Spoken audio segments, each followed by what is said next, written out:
অনেকেই আমাকে জিজ্ঞাসা করেন যে স্ট্রেসকে খুব সহজভাবে অল্প কথার মাধ্যমে স্ট্রেসকে কীভাবে কন্ট্রোল করা যায় যদি কিছু বলেন ম্যাম।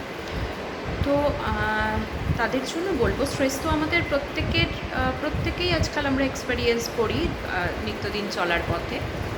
তো খুব সহজ করে যদি আমি বলি যে স্ট্রেসকে কিভাবে আমরা কন্ট্রোল করতে পারি, তার চারটি উপায়, যে চারটি উপায় খুব সহজভাবে যদি আমরা মেনে চলি তাহলে অনেকখানি আমরা স্ট্রেসকে কন্ট্রোল করে চলতে পারবো।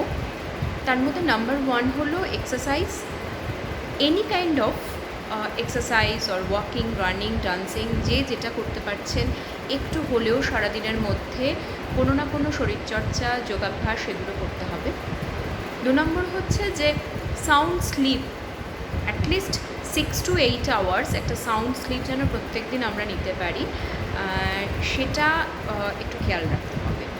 আর 3 নম্বর হচ্ছে যে সিক হ্যাপিনেস, যে আমাদের through any kind of passion, যেটা করে আমরা আনন্দ পাই, সেই লেজার টাইমে হতে পারে, অবসর সময়ে যেটা করে আমরা আনন্দ পাই, আমাদের ভালো লাগে, সেই কিছু একটু কিন্তু নিয়মিতভাবে চর্চা রাখতে হবে।